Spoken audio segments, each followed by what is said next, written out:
Yo no, good afternoon everyone. Welcome back for another video. TRD Parts Facebook, TRD Parts YouTube channel. Alright, upper right ng yung screen, ating Viber and WhatsApp 0917-888-1133. Where this is 2017 na G variant sir ha. This is a base model, not really the base because matic na to. Yung pinaka-base kasi is manual. Okay, this is generation 2 pa din.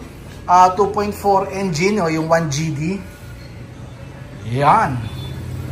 4x2 automatic. G variant again ha. Konting walk around lang tayo sir kasi medyo malaking project ang gagawin natin dito. Okay, so i-convert natin to sa GR Sport. Yes, GR Sport facelift gagawin natin dito. Walk around. All stock, walang dinagdag si sir so far. Pati yung door handle niya, stock pa. Yun. Pati yung molding niya, stock pa. Hindi siya pininturahan. Alright, so since sabi ko nga sa inyo, this is a conversion ng 2025 GR Sport Fortuner. Okay, so papakita natin ngayon yung yun no.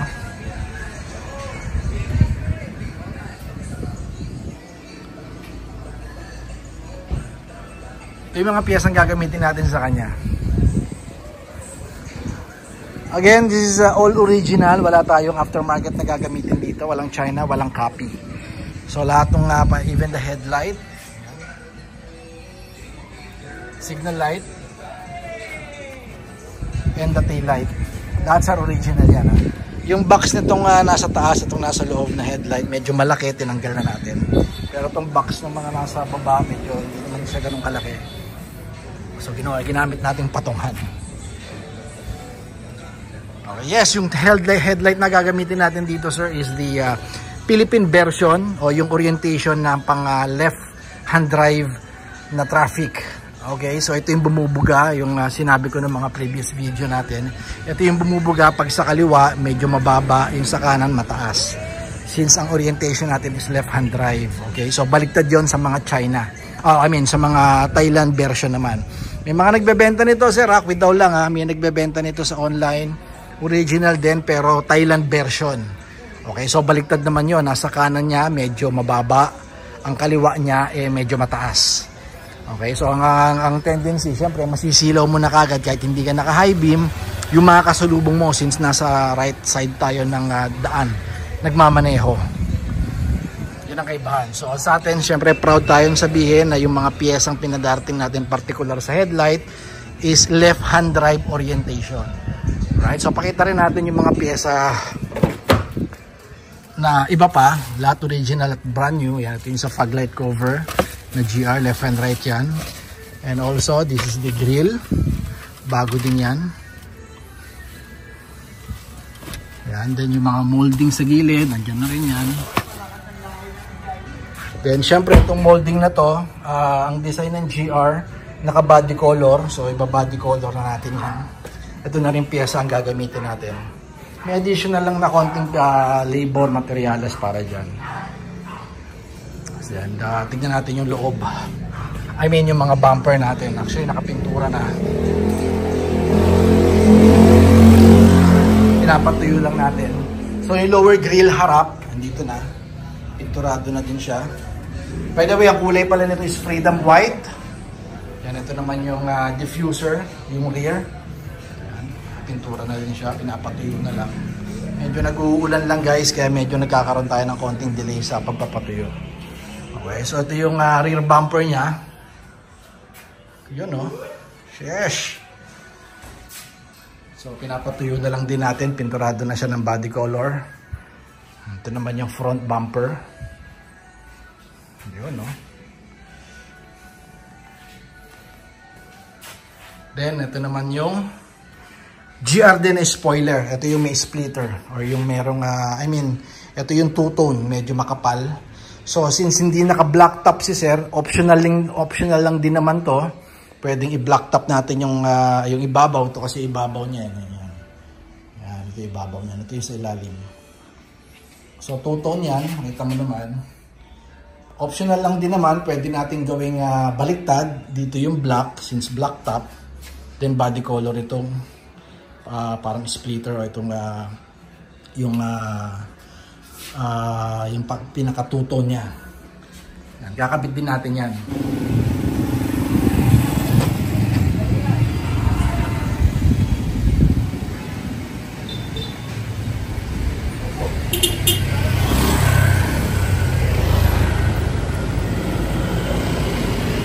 Yun o, Dian Makati.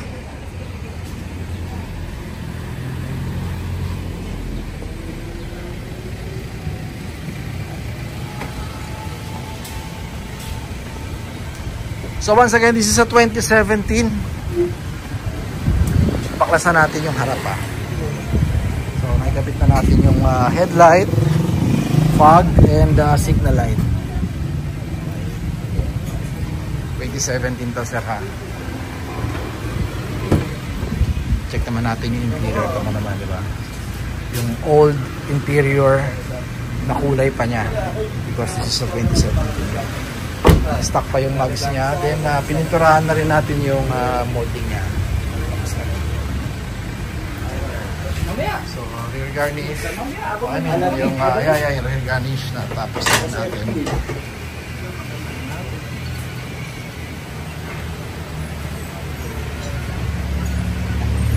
Rear bumper, yes.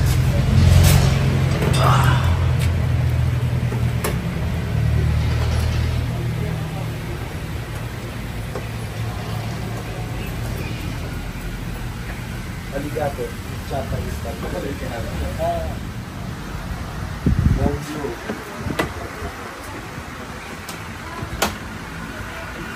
Ang pa rin. Kalugod.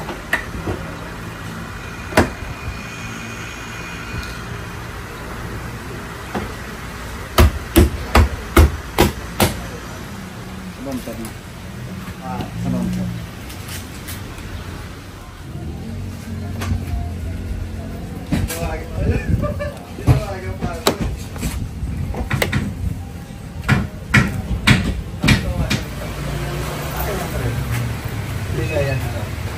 Saan mo nagpabawa?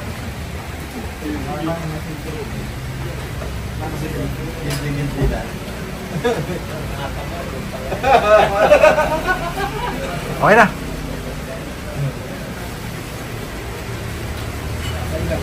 Kaya yung sa 18 may tingin sa akin tingin. Sawa na ako na ginagawa. Wala pala ginagawa. Kasi ito mo yung inalim.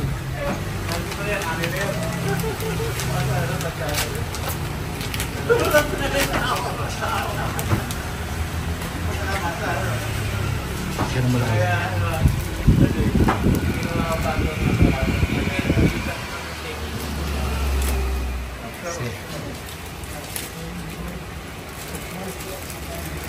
Mesra mo lang.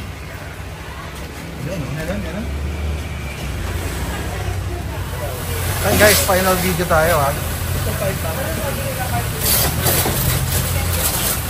And once again, this is a 2017 Fortuner G variant. Yes sir, G variant po yan. So kinonvert natin, facelift tayo ng harap likod para sa 2025 o 2025 na GR Sport.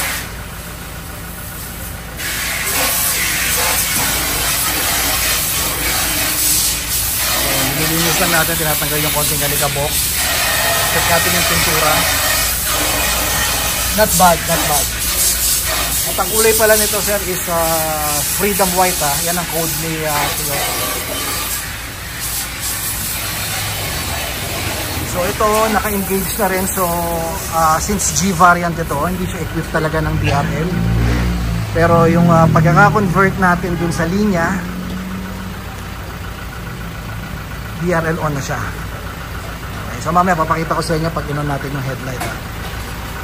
Siyempre since GR to, sequential siya na signal light. At yung fog light niya gumagana, napapakita ko sa inyo. Hindi lang sir kasama itong glass emblem. Mamaya papakita ko rin sa inyo sir kung ano yung mga inclusion para doon sa 280,000 natin. So katunayan na G variant ito na 2017. Tignan nyo naman yung mags niya, stock pa. Then 2017 syempre hindi rin naka-disc brake yung likod. Okay, so yung loob niya, diba, old school pa. What I mean is, ito pa yung mga unang labas na Fortuner. Okay, na Gen 2 na rin Check natin yung likod.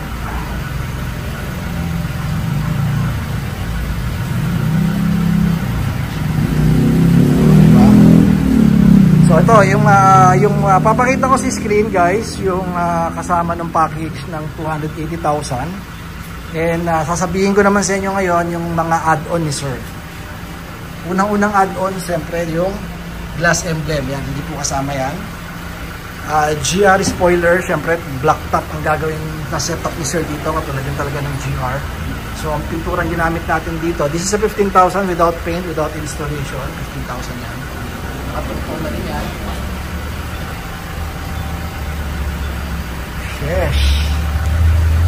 Yes, hindi mo na makikilala to sir. Hindi mo na makikilala. Itong GR badge na to, kasama na yan dun sa package natin. Itong molding niya, naka-black lang yan, pero pinapinturahan niya sir, hindi rin kasama dun sa package natin. And of course, dun din sa glass emblem niya, sa harap, hindi rin kasama yan. Add-on lang din yan. Yun, no? So, papakita ko rin sa inyo yung mga presyo ng bawat pyesa na in-add-on ni sir, para may idea kayo. So, luma ang Fortuner mo, 2016, 17, 18, kahit 2020 pa yan. Hindi mo kailangan ibenta sir kung gusto mo ng GR Sport. Okay, o yung latest, kahit ng LTD pwede tayong gumawa niyan. Mako-convert ngayon natin. So, ang driving experience, talagang malaki pinagkaiba. Minsan kasi nakaka-boring na, di ba, pag luma na ang Fortuner mo, tapos yung mukha, ganun pa rin.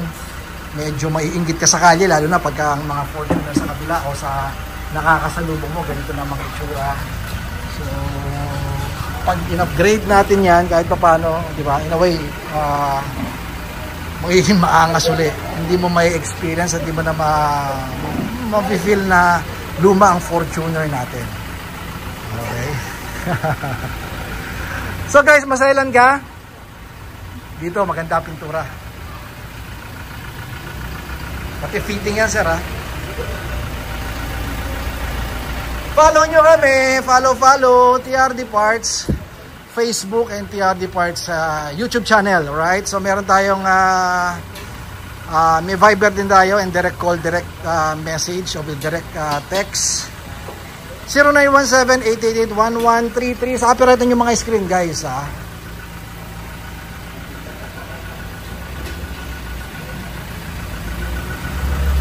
So, thank you kay Sir Troy ng Marikina. Sir, thank you for trusting us.